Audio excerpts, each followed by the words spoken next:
우크라이나는 헝가리와 미국의 선거에 개입했으며 유럽연합 지도부는 모든 유럽인, 특히 헝가리인들의 주된 적입니다.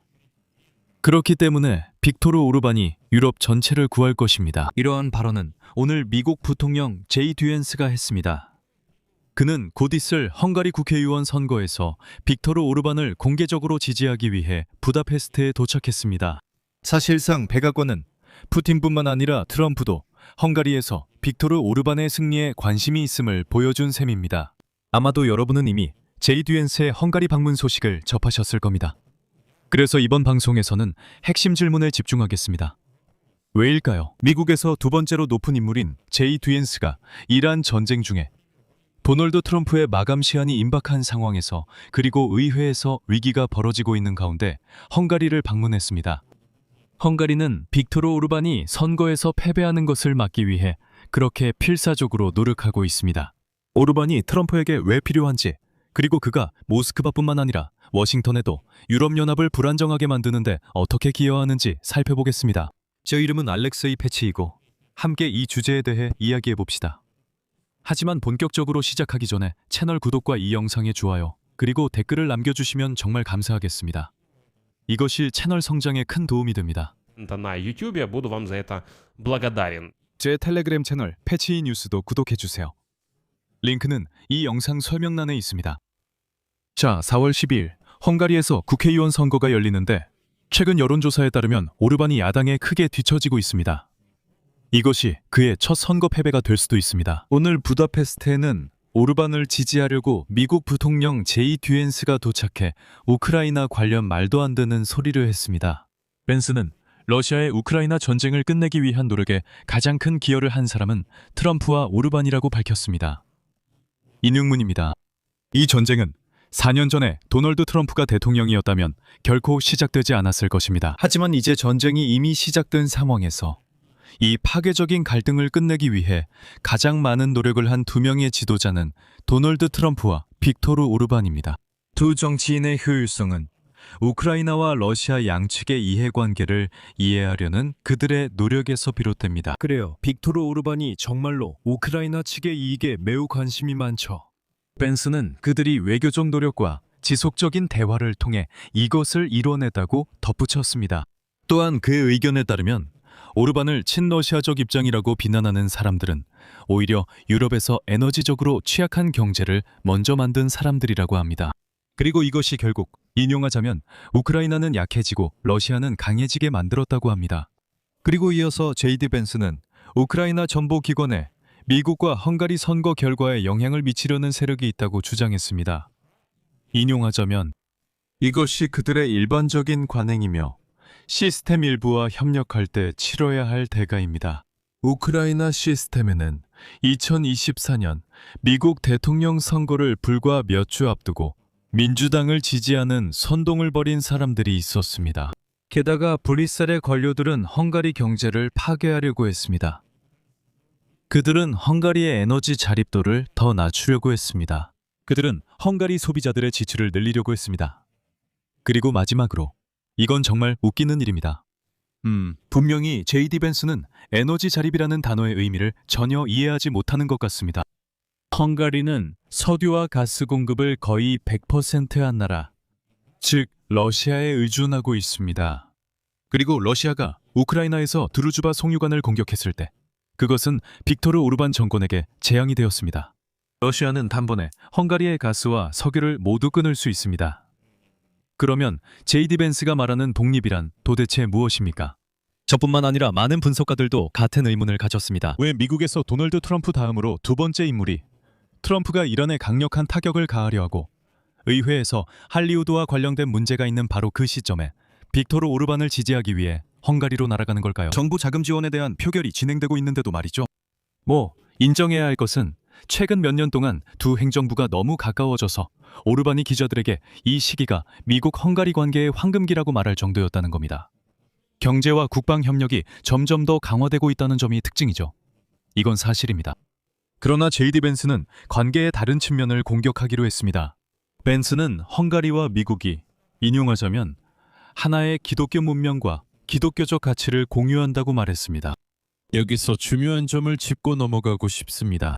벤스가 미국을 출발할 때 워싱턴과 테헤란 간의 협상은 여전히 진행 중이었습니다. 직접적인 협상은 아니었지만 간접적인 협상이었고 여전히 직접 협상에 대한 희망이 남아 있었습니다. 즉, 이란과 미국 관리들이 마침내 직접 만날 것인지에 대한 문제가 논의되고 있었습니다.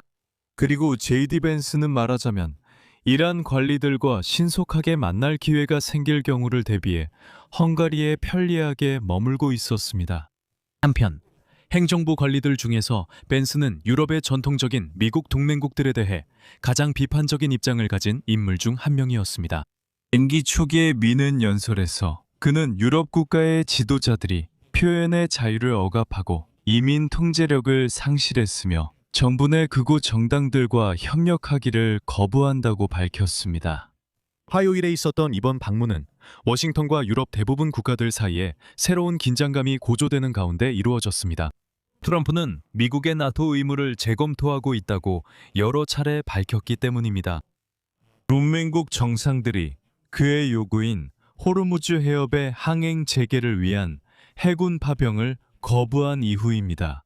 한편 오르반은 트럼프가 집권하는 데 도움을 준 메가 운동과의 관계를 구축하기 위해 열심히 노력해왔으며 이 운동은 유럽의 자유민주주의에 대한 그의 경멸을 공유하고 있습니다.